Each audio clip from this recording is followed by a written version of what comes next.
This channel does not promote any violent, harmful, or illegal activities. All content provided by this channel is meant for an educational purpose only. মুহূর্তের breaking news, এই মুহূর্তের বড় খবর, পার্থ চট্টোপাধ্যায় পেয়ে গেলেন জামিন। যে পার্থ চট্টোপাধ্যায় জামিন নিয়ে এত জল্পনা ছিল সুপ্রিম কোর্টে ইডির মামলায়, পার্থ চট্টোপাধ্যায় জামিন পেয়ে গেলেন। পার্থ চট্টোপাধ্যায়ের জামিন আজ সুপ্রিম কোর্টে ইডির মামলায় পার্থ চট্টোপাধ্যায় জামিন পেয়ে গেলেন।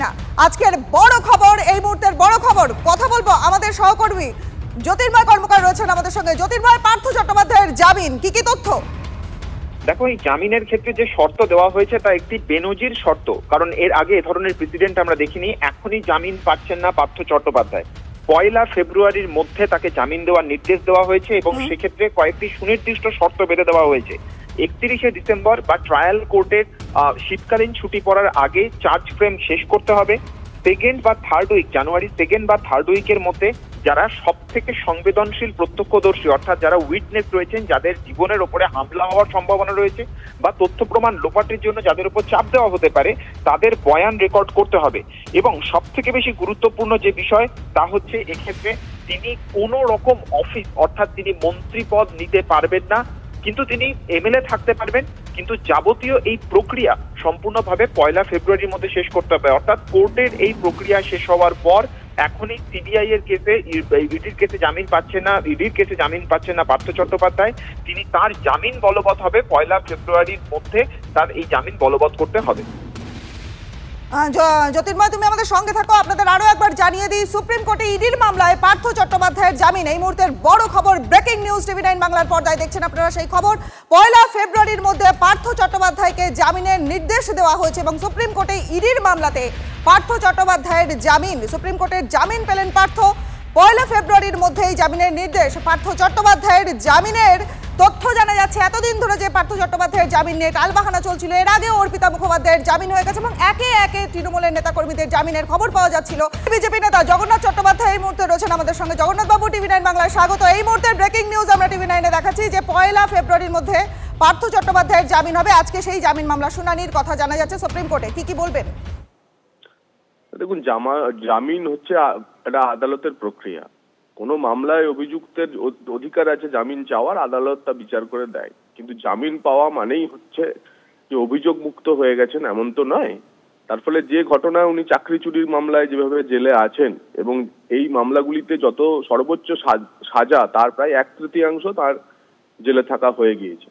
তো স্বাভাবিকভাবেই এরকম একটি সময়ে আদালতে গেলে যে কোনো অপরাধী জামিন চাইতে পারে। আদালত বিচার করছেন, আদালত সিদ্ধান্ত দিচ্ছেন, কিন্তু জামিন পাওয়া মানেই অপরাধ মুক্ত হওয়া না।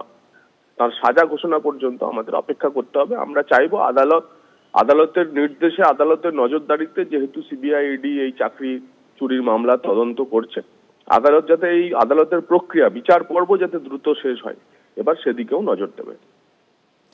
জগন্নাথ বাবু, আরো একটা প্রশ্ন ছোট্ট করে করব যে পার্থ চট্টোপাধ্যায়ের এই যে জামিন, এই বিষয় নিয়ে এর আগে বেশ কিছু জলঘোলা হয়েছে এবং অর্পিতা মুখোপাধ্যায়ের জামিন হয়ে গেল, যেটা নিয়ে আমরা প্রশ্ন তুলছিলাম যে এরপর পার্থ চট্টোপাধ্যায়ের জামিনের ক্ষেত্রে যেহেতু বলা হয়েছিল যে ভিন রাজ্যেও তিনি যেতে পারবেন, তার আইনজীবী এরকম কথা বলছিলেন, সেই প্রেক্ষিতে দাঁড়িয়ে আজকে পার্থ চট্টোপাধ্যায়ের এই জামিনের শুনানি, কি বলবেন?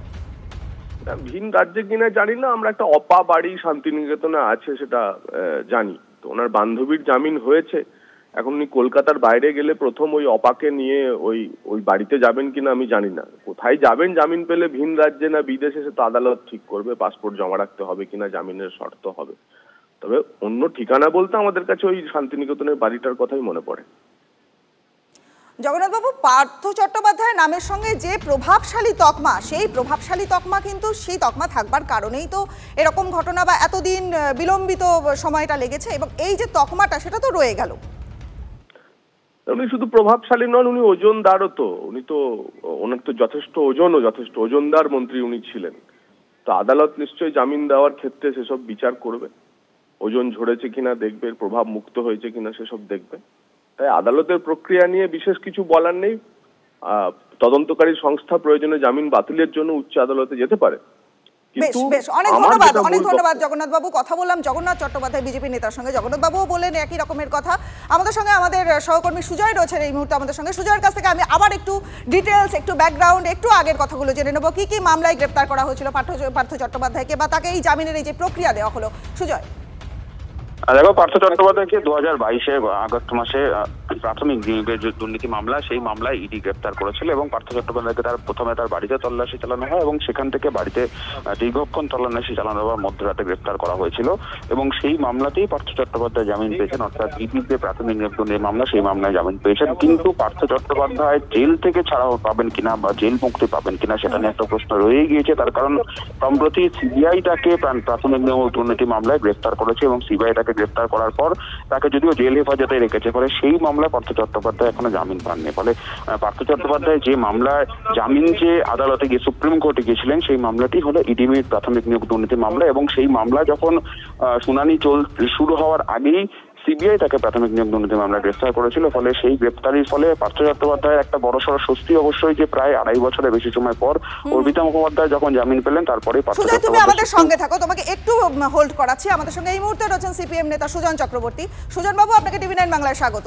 দেখুন, এখনকার বড় খবর এই মুহূর্তে পাওয়া যাচ্ছে যে পার্থ চট্টোপাধ্যায়ের জামিনের পথ প্রশস্ত হচ্ছে। 1 ফেব্রুয়ারির মধ্যে সুপ্রিম কোর্ট থেকে তাকে জামিন দেওয়ার পথটা প্রশস্ত হচ্ছে। কি বলবেন? যে প্রভাবশালী তকমা বা বিদেশে ভিন রাজ্যে চলে যাওয়ার কথা হচ্ছিল, কি বলবেন? পার্থ চট্টোপাধ্যায় তো 2-2.5 বছর ধরে আছে, তদন্ত প্রক্রিয়া ঠিকমতো করে এগোবে এবং বিনা বিচারে আটক বলতে যা বোঝায় সেখানে বিচারের ব্যবস্থা ঠিকমতো করে হবে, তদন্ত প্রক্রিয়া ঠিকমতো করে হবে। সেগুলো গ্যাপ থাকলে একটা লোক দীর্ঘকালীন সময় ধরে জেলে পড়ে থাকবে, তো হওয়ার কথা নয়। আর যাতে সেটা না হয় তার জন্য তো নানান রকম প্রক্রিয়া করাও আছে। পরপর সব জামিন পাচ্ছে প্রায় একই ধরনের কেসে। তদন্তের সংস্থা সম্পর্কে প্রশ্ন উঠবে যে তদন্ত সংস্থা হ্যাঁ বা না ঠিকমতো করে আজ পর্যন্ত বলে উঠতে পারলো না কেন। কিন্তু অর্পিতা এর আগে জামিন পেয়েছে, বাকিরা জামিন পেয়েছে, তখন এটা বোঝা গেছিল। আর পার্থ চ্যাটার্জি তখন থেকে দাবি করে যাচ্ছেন যে ভিন রাজ্যে তিনি চলে যাবেন, তাও আচ্ছা তাকে জামিন দেওয়া হোক। হয়তো তার কথা, তাকে গুরুত্ব দেওয়ার কথা ভেবেছে সুপ্রিম কোর্ট। আর তদন্ত প্রক্রিয়া ঠিকমতো করে এগোচ্ছে না, হয়তো সেটা একটা কারণ হতে পারে। বেশ, অনেক ধন্যবাদ আপনাকে। কথা বললাম সুজন চক্রবর্তী, সিপিএম নেতার সঙ্গে।